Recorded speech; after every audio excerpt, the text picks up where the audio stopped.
Faleminderit hoxh. Vazhdojna me pyetjen e 5. Pse është e rëndësishme që muslimanit të ketë fëmijë e vlad halal dhe si sheh Islami trashëgimin shpirtëror e moral të brezave? Kjo është shumë e rëndësishme. Për shkak se kjo e determinizon edhe të ardhmen e njerëzimit.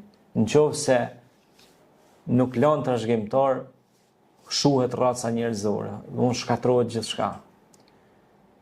Dhe këtë më së miri ti e gjem tek lutja e Ibrahimit a.s.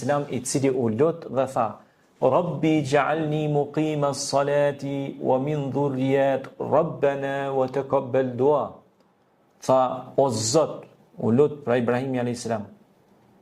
më bëj nga trashëgimtarët e mi që falin namazin, më jep trashëgimtarët të halalit, o Zot ma prano këtë dua. Pra u lut Ibrahimi a.s. Rabbi ja'alni muqima as-salat. O Zot më bëj për atyre që falin namazin, mu dhe trashëgimtarët e mi. Pra fal nga mesi im, djem, o dhe vajza, që falin namazin. E Allahu i tha, sepse Zoti ja pranoi duan pejgamberit Ibrahim a.s.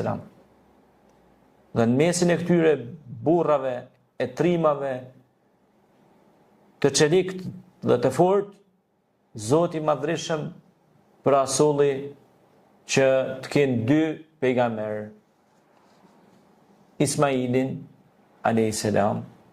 Ishakun a.s. Pra këta 2 djemt e kuj Ibrahimit. Pra Allahu le që e nderoj, të më thonë që ata e falen namazin. Po Allahu e nderoj lutjen e tij sa që i boni dhe pejgamberët djemt e tij. Domthonse se shiko, namazli kemi edhe sot, kemi pas edhe atëherë. Po pejgamber është nderim i madh. Zoti pra i ka nderuar, ai ka bërë pejgamber.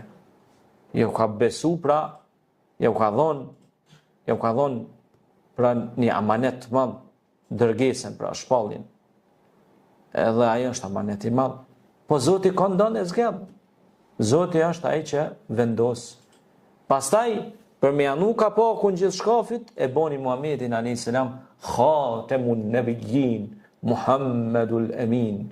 Pra e boni pejgamberin a.s. vullë të gjithë të dërguarve.